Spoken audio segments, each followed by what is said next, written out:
You'd be shocked how often my strategy is just hit record and hope for the best. Hey friends, it's your good friend Tim Campbell-Smith, and today I'm walking you through how I grew my TikTok and how it exploded. In December of 2024, I did a video that exploded to the point where, at the time of recording, it had about 1.2 million views. I tried to recreate that success, and trust me, had a bunch of flops, but then I was able to recreate the success again and again and again and again.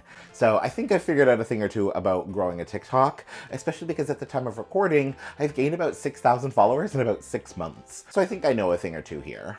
I'm gonna pass on to you what I did, and we're gonna break it down like video by video and a series of videos of like what I did that has led to that growth. I'm not giving you any of that fluffy high level advice that like marketers try to give, like identify your target audience, speak to your niche, have a call to action. Because that's not what I did, that's not what worked for me, and I'm gonna give you the real tea of like what actually worked for me. Please do keep in mind, I am a case study of one. This may not work for everyone, and I will discuss like some limitations to businesses at the end, but take this as you will. Before we go too far, make sure you like and subscribe for all things digital marketing, business, mental health, life. So let's start with this first video, the one that got the over 1 million views, and let's kind of break it down how this happened. First of all, this was a really contentious topic at the time of recording, which was AI. It had to do with AI. Quick summary, this video was encouraging college and university students to write their papers in Google Docs so that there would be a version history, because in my video, I accused university instructors of being on a witch hunt for AI use. So I said when students use Google Docs, they can show their version history and they can show their work in progress as a form of evidence. That's what the video was about. AI use in universities is a very contentious topic for both students and instructors. Let me tell you this right now, a recurring theme in all of this is going to be using contentious topics. And this was posted at a time when people would be most affected by it. It was the end of the semester when people were writing papers, but also when instructors were marking papers. The other reason that this got a lot of discussion from the comments was because I suggested Google Docs. I frankly only suggested that because I know Google so well and because I was doing it in Google Docs, but a lot of people were then saying, well, hold on, Word can do the same thing. So people were even debating and discussing what I had recommended. Now, for full transparency's sake, and to tell you what really happened, after this video blew up, I did try to recreate it like very similar, in very similar ways. So I tried then talking about AI. I then tried talking about AI in colleges and universities. I tried talking about writing papers, and I didn't have the same success. So that's, I will say one thing I learned was like, don't exactly try to mimic everything that has been successful. Branch out. And I still find that true to this day. So then we get into January 2025, and I have my next video that blows up, which again was based on a contentious topic. This was at the time that the Americans were threatened with TikTok being banned, and it actually was banned.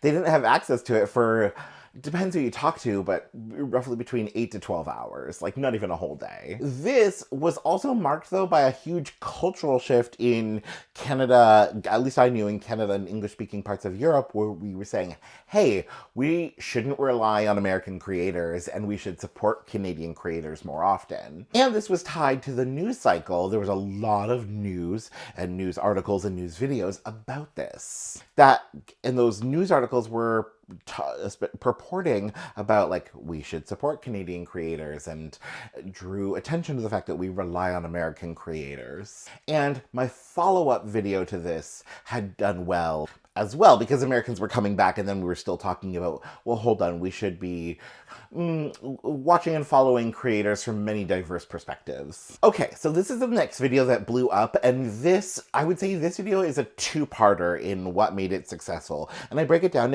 into two parts because we will get to a point where I created videos pertaining to both parts and they both did well. So that's how I know, oh, there were two ingredients that made this really work well. First thing I learned from this is do what other people aren't doing. And two, the second thing I learned was be so undeniably helpful. I did these two videos in close succession on two universities that I've attended, Athabasca University and Wilfrid Laurier University. I did videos on what are the easiest courses to take because these were really commonly asked questions on Reddit, on Facebook, on TikTok. So because there hadn't been videos about it, because people hadn't been really talking about it, but I had evidence that people were really looking for this content in other places, I had a suspicion it would do well.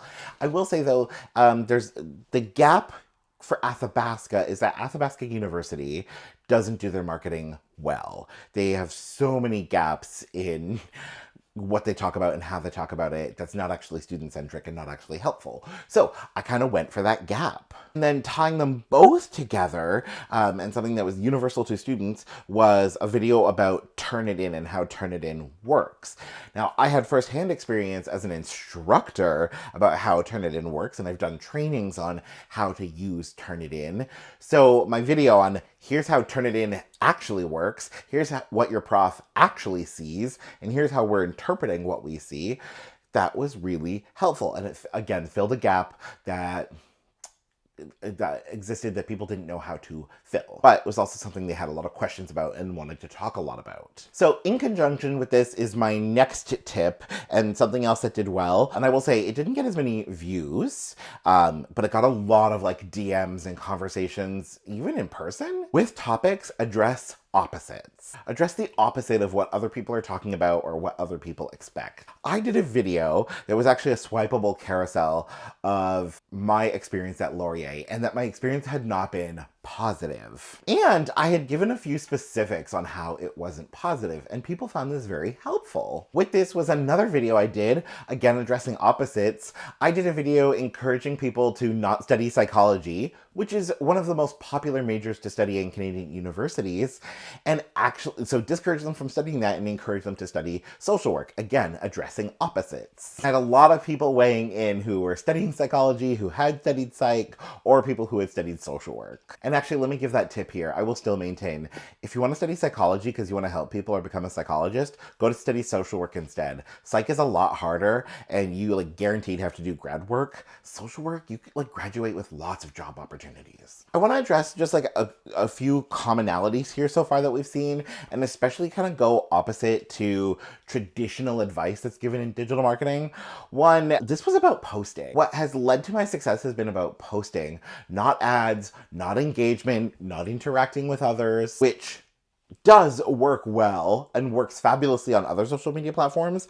I don't think it has the same effect on TikTok. I mean, don't get me wrong, I've had a few what I call like viral comments that got like thousands of likes and created a lot of discussion, but it still didn't do the same thing that it does on other social media platforms. The other one I want to address, and we're going to come back into like videos and things you can do, is like have a niche within a niche. So I had towards the end of the semester, I had some videos about what it was like to be a student, but not just a student, and not just a student who does things late, but a student who does things like way too late and like crosses the boundaries with like, ooh, that is truly a last second attempt. Next, things that I've done is involve the news cycle. Watch the news, listen to the news. And I do not just mean whatever's on social media and whatever's automatically fed to you by the algorithm.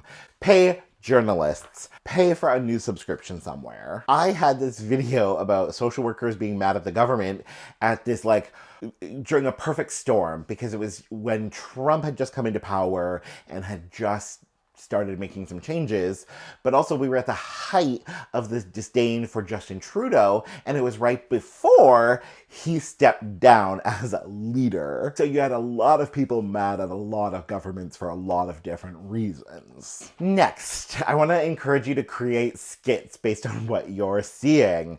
A couple of my best videos ever were skits about what university Reddit pages are like. All I did was look at the common complaints about what people post on Reddit. If you've never been, one, Reddit is a deep, dark place to go if you're ever interested and have never been.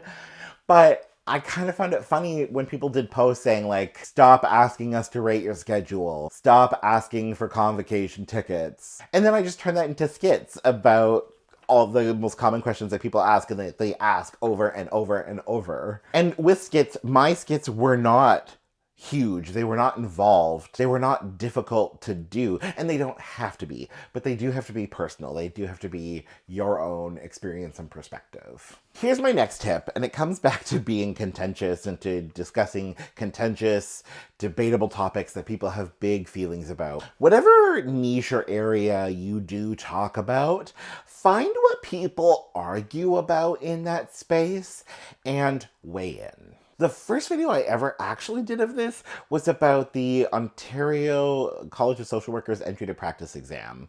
But then after that, and the more I learned about the world of social work and psychotherapy, which is what I want to go into, I discovered folks have a lot of feelings about CBT, cognitive behavioral therapy.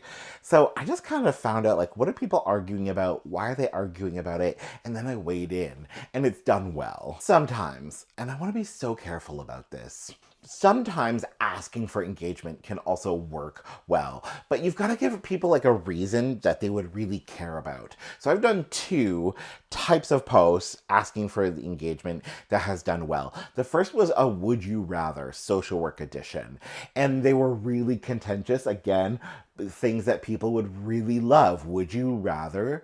And it was based on, you know, have this or that. And that was a way of literally asking for discussion and feedback. So I guess actually I want to be careful here and say, when you're asking for engagement, it's more like make people feel something so strong that they feel like they have to engage. They feel like they have to say something.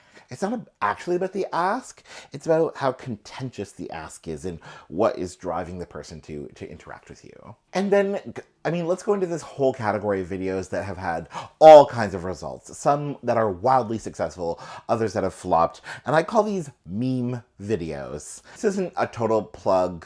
I will say I love them, but you can look into others. But like, I use CapCut, and I use the CapCut templates for these. And I just find like, if there's any CapCut templates, like meme templates that are trending on TikTok, I'll use those. But also I'll just think about like, I'll have a topic in mind and then I'll just go to CapCut and I'll try to find like a meme video that reflects that thought, and then I'll just post it. I have a few things I want to say about the meme videos. They are easy to do and they're easy just to knock out. So I'm trying to create content every single day. I can create 6, 7, 8 meme videos in a day, no problem. But if I'm recording an original TikTok, I like 3 on a really good day when I have dedicated time and effort. But that is wild.